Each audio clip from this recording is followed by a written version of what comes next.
ಸ್ನೇಹಿತರೆ ನಮಸ್ಕಾರ. 2025ರ ವರ್ಷ ಕಳೀತು, 2026ರ ವರ್ಷ ಬಂದಿದೆ. ಈ ಹೊಸ ವರ್ಷ ಹೇಗಿದೆ ಇದರಲ್ಲಿ ಈಗ ನಾನು ಹೇಳೋದಕ್ಕೆ ಹೊರಟಿರೋದು ಮಕರ ರಾಶಿಯವರ ಬಗ್ಗೆ. ಮೊದಲನೇದಾಗಿ ಇದೇನು ನಿಮ್ಮ ಈ ವರ್ಷದ ಒಂದು ಸಂಪೂರ್ಣವಾದಂಥ ಭವಿಷ್ಯ ಅಂತ ಹೇಳಲಿಕ್ಕಾಗಲ್ಲ. ಯಾಕೆಂದರೆ ಕೇವಲ ರಾಶಿಯನ್ನು ಆಧರಿಸಿ ಯಾರ ಭವಿಷ್ಯವನ್ನು ಕೂಡ ಕಂಪ್ಲೀಟಾಗಿ ಪ್ರಿಡಿಕ್ಟ್ ಮಾಡಲಿಕ್ಕೆ ಸಾಧ್ಯ ಆಗೋದಿಲ್ಲ. ಗೋಚರ ಫಲದ ಆಧಾರದಲ್ಲಿ ಈ ವರ್ಷ ನಿಮಗೆ ಪರಿಸ್ಥಿತಿಗಳು ಅನುಕೂಲಕರವಾಗಿರುತ್ತದಾ ಇಲ್ವಾ ಅನ್ನೋದನ್ನು ಹೇಳ್ಬೋದಷ್ಟೇ. ಅದರಲ್ಲೂ ಕೂಡ ಗೋಚರ ಫಲ ಕೂಡ 20-30% ಅಪ್ಲೈ ಆಗುತ್ತೆ ಅಂತ ಎಲ್ಲ ಜ್ಯೋತಿಷ್ಯ ವಿದ್ವಾಂಸರು ಹೇಳ್ತಾರೆ, ಒಪ್ತಾರೆ ಕೂಡ.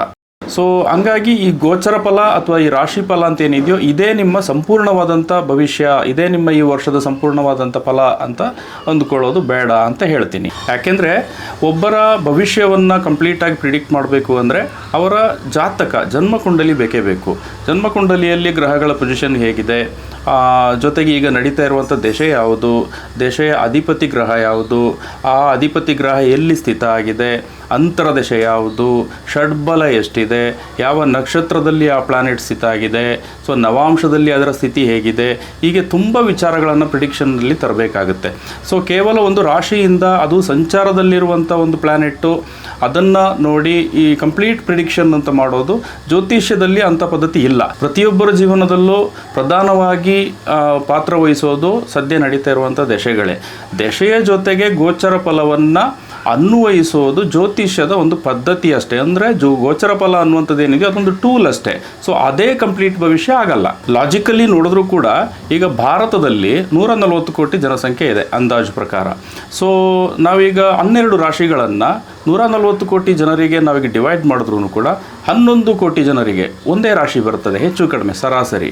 ಸೊ ಈ 11 ಕೋಟಿ ಜನರ ಜೀವನವು ಒಂದೇ ಥರದಲ್ಲಿ ಇರ್ತದಾ ಅಂತ. ಸೊ ಹಂಗಾಗಿ ಈ ರಾಶಿಯಿಂದ ನೋಡುವಂಥ ಅಥವಾ ರಾಶಿಯಿಂದ ಹೇಳುವಂಥ ಪ್ರಿಡಿಕ್ಷನ್ನು ಇದು ಕಂಪ್ಲೀಟ್ ಪ್ರಿಡಿಕ್ಷನ್ ಆಗಲಿಕ್ಕೆ ಸಾಧ್ಯ ಇಲ್ಲ. ಇನ್ನು 2026ರಲ್ಲಿ ಗೋಚರ ಫಲ ಹೇಗಿದೆ ಅಂತ ನೋಡೋದಾದರೆ ಇಲ್ಲಿ ಪ್ರಧಾನವಾಗಿ 2 ಗ್ರಹಗಳನ್ನು ತಗೊಳ್ಳಲಾಗುತ್ತೆ, ಒಂದು ಶನಿ ಮತ್ತೊಂದು ಗುರು. ಸೊ ಉಳಿದ ಗ್ರಹಗಳು ಪ್ರತಿ ತಿಂಗಳು ಬದಲಾಗುತ್ತೆ, ಕೆಲವೊಂದು ಪ್ಲಾನೆಟ್ಸು 1.5 ತಿಂಗಳು ತಗೊಳ್ಳುತ್ತೆ. ಸೊ ಇದನ್ನು ನಾವು ವಾರ್ಷಿಕ ಫಲಕ್ಕೆ ಅಪ್ಲೈ ಮಾಡಲಿಕ್ಕೆ ಸಾಧ್ಯ ಇಲ್ಲ. ಸದ್ಯ ಈಗ ಶನಿ, ಇದರಲ್ಲಿ ಈಗ ಶನಿ ತಗೊಂಡ್ರೆ ಶನಿ ಬಂದು ಮೀನ ರಾಶಿಯಲ್ಲಿದೆ. ಈ ವರ್ಷಾಂತ್ಯದವರೆಗೂ ಕೂಡ ಮೀನ ರಾಶಿಯಲ್ಲೇ ಇರ್ತದೆ. ಇನ್ನು ಮೀನದಲ್ಲಿರುವಂಥ ಗುರು ಏನಿದೆಯೋ ಇದು ಮಕರ ರಾಶಿಯವರಿಗೆ 3ನೇ ಭಾವ, 3ನೇ ಭಾವದಲ್ಲಿರುವಂಥ ಶನಿ ಏನಿದೆಯೋ ಇದು ಪಾಸಿಟಿವ್ ಪೊಸಿಷನ್ ಅಂತ ಪರಿಗಣಿಸಲ್ಪಡುತ್ತೆ. ಸೊ ಹಂಗಾಗಿ ಶನಿಯ ಗೋಚರ ಫಲ ಇನ್ನೂ 1 ವರ್ಷ ಪಾಸಿಟಿವ್ ಆಗೇ ಇರ್ತದೆ. ಸೊ ದಶೆಯು ಚೆನ್ನಾಗಿತ್ತು ಅಂದರೆ ಶನಿಯ ಗೋಚರವು ಚೆನ್ನಾಗಿರೋದ್ರಿಂದಾಗಿ ಸೊ ಹೊಸದಾಗಿ ಆರಂಭ ಮಾಡುವಂಥ ಯಾವುದೇ ಕಾರ್ಯಗಳಿದ್ರೂ ಕೂಡ ಇದು ನಿಧಾನಗತಿಯಲ್ಲಿ ಆರಂಭ ಆಗುತ್ತೆ. ಮುಂದೆ ನೀವು ಫ್ಯೂಚರ್ಗೆ ಅಂತ ಏನಾದರೂ ಮಾಡುವಂಥದ್ದು ಅಂತ ಇದ್ದರೆ ಈ ಪರಿಸ್ಥಿತಿ ಏನಿದೆಯೋ, ಈ ಪೊಸಿಷನ್ ಏನಿದೆಯೋ, ಶನಿ ಪೊಸಿಷನ್ ಏನಿದೆಯೋ ಇದು ಅನುಕೂಲಕರವಾದಂಥ ಪೊಸಿಷನ್ ಆಗಿರ್ತದೆ. ಇನ್ನು ಗುರುವಿನ ವಿಚಾರಕ್ಕೆ ಬರೋದಾದರೆ ಜೂನ್ವರೆಗೂ ಮಕರ ರಾಶಿಯವರಿಗೆ ಗುರುಬಲ ಇರೋದಿಲ್ಲ. ಸೊ ಜೂನ್ ನಂತರ ಗುರುಬಲ ಬರ್ತಾ ಇದೆ. ಸೊ ಕಟಕ ರಾಶಿಗೆ ಗುರು ಬರೋದ್ರಿಂದಾಗಿ ಮದುವೆಯ ವಿಚಾರಕ್ಕೆ ಸಂಬಂಧಪಟ್ಟಂಗೆ ನಿತ್ಯದ ವ್ಯವಹಾರಗಳು ಅಂತ ಏನಿವೆಯೋ ಅಂಥ ವಿಚಾರಗಳಿರಲಿ, ಇಂಥದಕ್ಕೆಲ್ಲ ಈ ಏನು ಜೂನ್ ನಂತರದ ಅವಧಿ ಏನಿದೆಯೋ ಇದು ಚೆನ್ನಾಗಿದೆ. ಸೊ ಇನ್ನು ರಾಹು ಕೇತು ಏನಿದೆಯೋ ಈ ಪ್ಲಾನೆಟ್ಸು 1.5 ವರ್ಷಗಳಿಗೊಂದ್ಸಲ ರಾಶಿ ಬದಲಾವಣೆ ಮಾಡ್ತವೆ. ಸದ್ಯ ರಾಹು ಕುಂಭದಲ್ಲಿದೆ, ಕೇತು ಸಿಂಹದಲ್ಲಿದೆ. ಈ ವರ್ಷದ ಡಿಸೆಂಬರ್ವರೆಗೂ ಕೂಡ ಇದೇ ಪೊಸಿಷನ್ನಲ್ಲಿ ಇರ್ತವೆ. ಸೊ ರಾಹುವಿನ ಪೊಸಿಷನ್ ಏನಿದೆಯೋ ಇದು 2ನೇ ಭಾವ ಅಂದರೆ ಧನಸ್ಥಾನದಲ್ಲಿದೆ. ಧನಸ್ಥಾನದಲ್ಲಿ ರಾಹು ಇದ್ದಾಗ ಸಾಮಾನ್ಯವಾಗಿ ಏನಾಗುತ್ತೆ, ನಿಮಗೆ ಹಣಕಾಸಿನ ಸಂಪಾದನೆ ಎಲ್ಲ ಇದ್ರೂ ಕೂಡ ಒಂದು ರೀತಿಯ ಕೊರತೆ ಭಾವನೆ ಕಾಡ್ಬೋದು. ಸೊ ಇನ್ನು ಕೇತು ಬಂದು ಅಷ್ಟಮ ಭಾವದಲ್ಲಿದೆ. ಅಷ್ಟಮ ಭಾವದಲ್ಲಿರುವಂಥ ಕೇತು ಕೂಡ ಇದು ಒಳ್ಳೆಯ ಪರಿಸ್ಥಿತಿ ಅಲ್ಲ. ಮುಖ್ಯವಾಗಿ ಆರೋಗ್ಯ ಮತ್ತು ಫಿಸಿಕಲ್ ವೆಲ್ ಬೀಯಿಂಗ್ ಅಂತ ಏನು ಹೇಳ್ತೀವೋ, ದೈಹಿಕ ವಿಚಾರಗಳು ಅಂತ ಏನಿದೆ ಈ ವಿಚಾರದಲ್ಲಿ ಇದು ಉತ್ತಮ ಪೊಸಿಷನ್ ಅಲ್ಲ. ಸೊ ಮಾರಕ ದಶೆಗಳೇನಾದರೂ ನಡೀತಾ ಇದ್ದರೆ ವಾಹನದಲ್ಲಿ ಓಡಾಡುವಾಗ ಇಂಥ ಸಂದರ್ಭಗಳಲ್ಲೆಲ್ಲ ಸ್ವಲ್ಪ ನೋಡ್ಕೊಳ್ಬೇಕಾಗುತ್ತೆ, ಜಾಗರೂಕರಾಗಿರಬೇಕಾಗುತ್ತೆ. ಒಟ್ಟಾರೆ ಮಕರ ರಾಶಿಯವರಿಗೆ ನೋಡೋದಾದರೆ ಗೋಚರ ಫಲ ಹೆಚ್ಚು ಕಡಿಮೆ ಚೆನ್ನಾಗೇ ಇದೆ. ಜೂನ್ ನಂತರ ಇನ್ನಷ್ಟು ಸುಧಾರಣೆ ಆಗುವಂಥ ಸಾಧ್ಯತೆಗಳು ತೋರಿಸ್ತಾ ಇದೆ. ಇನ್ನು ಮುಗಿಸೋದಕ್ಕೆ ಮೊದಲು ಒಂದು ಬಹಳ ಪ್ರಮುಖವಾದ ವಿಚಾರವನ್ನು ನಾನು ಎಕ್ಸ್ಪ್ಲೈನ್ ಮಾಡಬೇಕು. ಇದೇನು ನಾವು 2025ರಿಂದ 26ನೇ ವರ್ಷಕ್ಕೆ ಏನು ಕ್ಯಾಲೆಂಡರ್ ಇಯರ್ ಬದಲಾಗಿದೆಯೋ ಈ ಕ್ಯಾಲೆಂಡರ್ ಏನಿದೆಯೋ ಇದು ಬಂದು ಗ್ರೆಗೋರಿಯನ್ ಕ್ಯಾಲೆಂಡರ್ ಅಂತ ಹೇಳ್ತೀವಿ. ಅಂದರೆ ಇಂಗ್ಲೀಷ್ ಕ್ಯಾಲೆಂಡರ್ ಅಂತ ನಾವೇನು ಹೇಳ್ತೀವಿ ಇದು ಗ್ರೆಗೋರಿಯನ್ ಕ್ಯಾಲೆಂಡರ್. ಇದರ ಮೂಲ ಬಂದು ಯುರೋಪ್. ಸೊ ಇದು ಜಾರಿಗೆ ಬಂದಿರೋದೇ 16ನೇ ಶತಮಾನದಿಂದ. 16ನೇ ಶತಮಾನ ಅಂದರೆ ನಾವೀಗ ಏನು 21ನೇ ಶತಮಾನದಲ್ಲಿ ಇದ್ದೀವಿ. ಅಂದರೆ ಹೆಚ್ಚು ಕಡಿಮೆ ಒಂದು 500 ವರ್ಷಗಳಿಂದ ಈ ಕ್ಯಾಲೆಂಡರ್ ಜಾರಿಯಲ್ಲಿದೆ. ಸೊ ಈ ಕ್ಯಾಲೆಂಡರ್ನಲ್ಲಿ ವರ್ಷ ಬದಲಾಗೋದಕ್ಕೂ ಏನು ಆಸ್ಟ್ರಾಲಜಿಕಲ್ ಫ್ಯಾಕ್ಟರ್ಗಳು ಅಂತ ಏನಿದೆಯೋ ಈ ಬದಲಾವಣೆಗಳಿಗೂ ಯಾವುದೇ ಸಂಬಂಧ ಇರೋದಿಲ್ಲ. ನಿಮಗೆ ಇಲ್ಲಿ ನೋಡಿ ಒಂದು ಎಕ್ಸಾಂಪಲ್ ತೋರಿಸ್ತೀನಿ. ಇದು 2025 ಡಿಸೆಂಬರ್ 31 ಪ್ಲಾನೆಟರಿ ಪೊಸಿಷನ್ಸ್. ಓಕೆ, ಇದರ ಪಕ್ಕದಲ್ಲಿರೋದು 2026 ಜನವರಿ 1ನೇ ತಾರೀಕು, ಅಂದರೆ ಹೊಸ ವರ್ಷದ ಮೊದಲ ದಿನದ ಪ್ಲಾನೆಟರಿ ಪೊಸಿಷನ್ಸ್.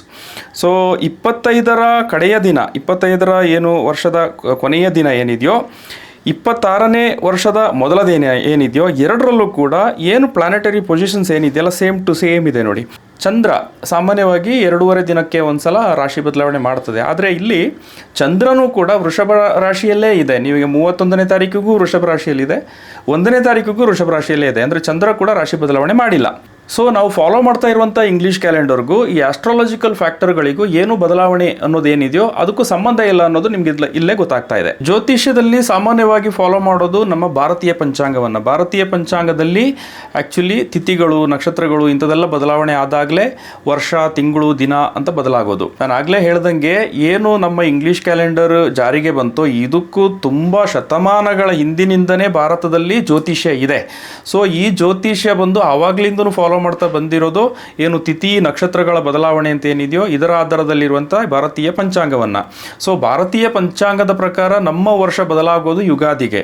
ಸೊ ಅದರಂತೆ ನಮ್ಮ ಹೊಸ ವರ್ಷ ಬದಲಾವಣೆ ಆಗೋದು ಕೂಡ ಭಾರತದಲ್ಲಿ ಬದಲಾವಣೆ ಆಗೋದು ಯುಗಾದಿಗೇನೆ ಹೊಸ ವರ್ಷ ಅಂತ ನಾವು ಪರಿಗಣಿಸಬೇಕಾಗುತ್ತೆ. ಸೂರ್ಯ ಮತ್ತು ಚಂದ್ರರ ಚಲನೆಯ ಆಧಾರದಲ್ಲಿ ಈ ಪಂಚಾಂಗ ವರ್ಕ್ ಆಗುತ್ತೆ.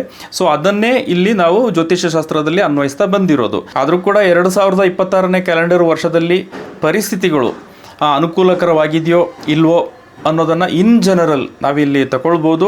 ಸೊ 2026ನೇ ವರ್ಷ ಏನಿದೆಯೋ ಪ್ರತಿಯೊಬ್ಬರಿಗೂ ಒಳ್ಳೆಯ ವರ್ಷವಾಗಿರಲಿ, ಪ್ರತಿಯೊಬ್ಬರ ಕನಸು ಈಡೇರಲಿ, ಬದುಕು ಹಸನಾಗಲಿ. ಸರ್ವೇ ಜನ ಸುಖಿನೋ ಭವಂತು. ನಮಸ್ಕಾರ.